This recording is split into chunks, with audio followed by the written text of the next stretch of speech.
Hey crew, it's Wyatt here at Tikkun Homestead, and today I'll be taking you on a special journey right here from my kitchen. We're heading to my old stomping grounds, the Pacific Northwest.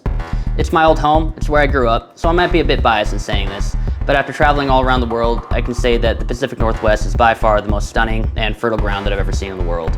So, in the spirit of homesickness, today we're going to be making a tribute to my old home. Our dish today is inspired by this place, with juniper and marjoram marinated salmon, reminiscent of our vibrant rivers, cooked on an aromatic cedar plank, a salute to our dense evergreen forests. Beneath it is a mushroom sauce that echoes the rich, earthy forest floor.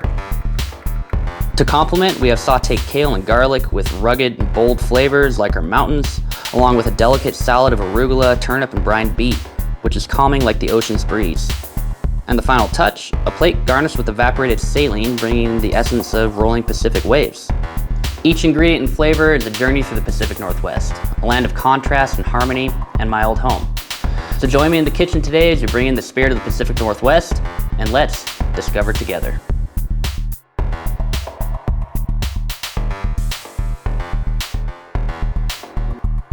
So the first step in creating this dish is going to be whiteboarding it out. Go to the drawing board here with my handy notebook, and we're going to write down some notes of flavors and things that I want the dish to represent. So the whiteboarding phase, or the planning and the prep phase, is really important to really get the ideas out of your head and organized, and to help you to design the perfect plate. So in the Pacific Northwest, we're kind of known for our mountains and our oceans. So what reminds me of the mountains? Well, I think the biggest thing is probably going to be the forests with their conifer trees. In order to capture those flavors, I think juniper, cedar, and pine. Although pine is edible, I don't really want that on my plate, so maybe something else like marjoram. Now for the forest floor, we're going to bring some soil into the mix. Beets and truffles are well known for their earthy flavors. Rocks, those don't really belong in the kitchen. There's also a lot of funguses and mushrooms that grow up in the mountains, and that can also help to bring out the earthy flavor here that we're going for. So we're going to do a classic mushroom mix of shiitake, oyster, and button mushrooms. To represent the mountains, we want something with the spirit of ruggedness and something tall. Now the ocean, what reminds me of the ocean? Well, salt, obviously, and waves. I don't know how to put that on the dish yet. Also fish. I think we'll do salmon. Pacific Northwest is kind of known for its salmon. But we want the ocean aspect of this dish to be something fresh. So now that I have some ideas on flavors, we're going to go to the drawing board and we're going to sketch out a rough draft of what our plate might look like. We're going to put waves on the plate. Not quite sure how to do that yet, but I got a couple ideas. We're going to put an ocean fresh salad up in the top. And we're going to do a rugged kale mix in the bottom. We're going to put a nice salmon fillet on top.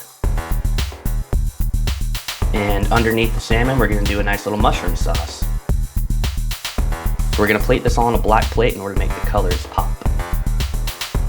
Now for the ingredients. We're going to use some butter, beets, kale, arugula, white wine, chicken stock, radishes, shallots, grilling onions, honey, salmon fillet, shiitake, button, oyster mushrooms, marjoram, sage, chives, garlic, heavy cream, olive oil, limes, lemons, salt, pepper, and juniper berries. And the key ingredient, black truffle. We're going to start off by making our marinade with our juniper berries and our marjoram and our lemon zest. We're going to mix them all in a bowl together. Juniper berries have a very polarizing flavor, so we're not using many of them. Then we're going to squeeze in some lemon juice. We're going to throw in some olive oil and some acacia honey. We're going to season with salt and pepper, and we're going to whisk it all together.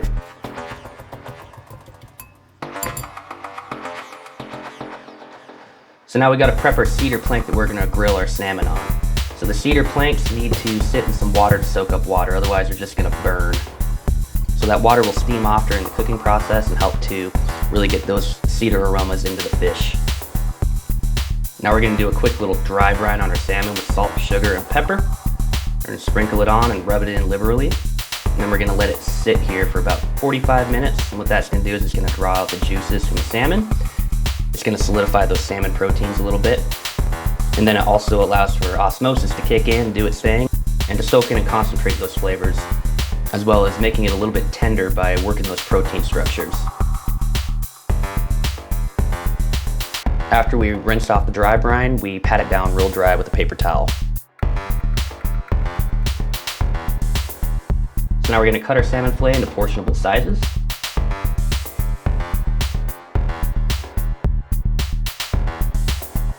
And we're going to paint on our marinade.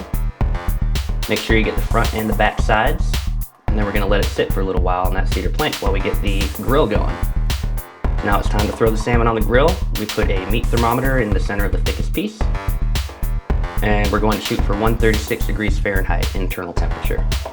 So now we let it grill for a while, we come back and we check on the temp, and the dog guards our food. So we go back into the kitchen and we chop up our kale. And we finally mince some garlic. Now with the kale, we're going to throw some salt in it, and we're going to macerate that kale. That's going to make it a little bit more tender and draw out some of the moisture. Now we're going to put our mushrooms in the food processor, our buttons, our oyster, and our shiitake, and we're going to pulse that down.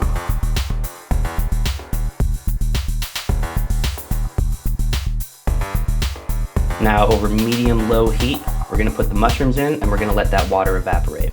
We're going to drop a knob of butter in, we're going to season it with salt, and at the same time we're going to cook up the kale.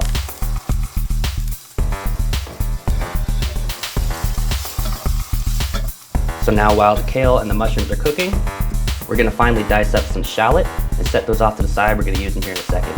We're going to throw in some butter into the kale, and then once your mushrooms have released their moisture, we're going to pull them out. Re-oil the pan and throw on the shallots. We're going to salt them, and we're going to sweat those shallots. Then we're going to add the garlic to the kale, and we're going to put a lid on it and let them steam for a little bit on low heat. Now the fun part, you really got to be careful doing this, but we're going to flambe the kale to get some concentrated cognac flavors.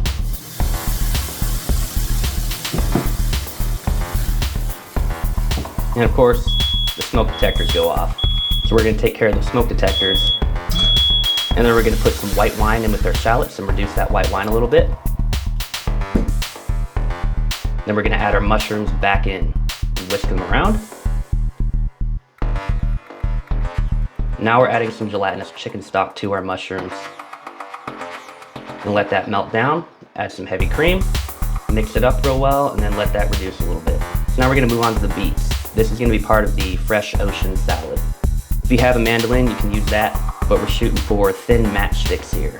And we're going to brine these matchsticks, put a little bit of Tahitian vanilla in with it, and we're going to let the beets sit for a while we make our salad dressing. So with the dressing, we're going to start off with some lemon juice, some acacia honey, olive oil. We're going to mix that up and we're going to toss it in with our arugula.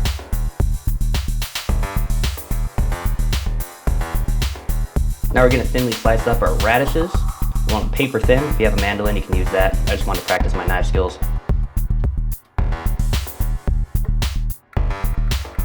Look at those paper thin slices.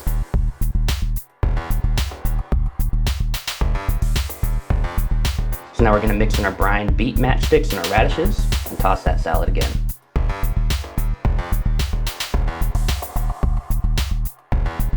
Now for the fun part, the black truffle.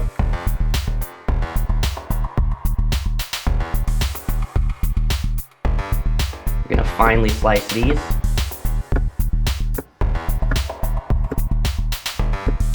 And that's what the inside of a truffle looks like. We're going to pull out some of the prettier slices. And we're going to finally mince up the rest of the truffle and add it to the mushroom sauce. Now when we pull the fish out, we can see that we have a perfect 136 degree temperature, which is right where we want it. Now for the plate. I really wanted to get the essence of the Pacific's waves rolling up on the beach. So I had an idea to make a saline out of salt and water, and then dip the plate in, and then microwave off the water to kind of evaporate the water and leave the salt. I just took a wet paper towel and kind of cleaned up the shoreline there. So I will say this did kind of work, but if you have any ideas on how to add any more depth and dimension to these waves, I'd love to hear it in the comments below. And now the fun part, the plating. We're going to start off with our rugged mountain mix underneath, our kale and our garlic. We're going to put down a nice bed of the mushroom sauce, and then top it with our salmon fillet. We're gonna add a little bit of extra fresh marinade over the top of the salmon fillet.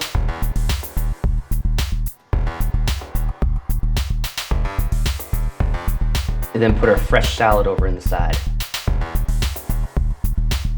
We're gonna get our tweezers out and we're gonna dress that salad just a little bit prettier. Then we're gonna put our selected truffle slices over the top of the salmon and garnish with a little bit of juniper. Do some final adjustments.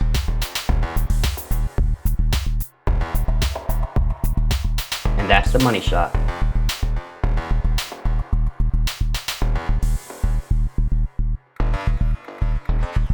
So there you have it, the Pacific Northwest on a plate. Thanks for joining me on this adventure. If you felt the spirit of the Pacific Northwest in this dish, please give us a thumbs up and don't forget to share your thoughts and subscribe for more. Until next time, keep cooking, keep exploring, and let's keep making this world a better place.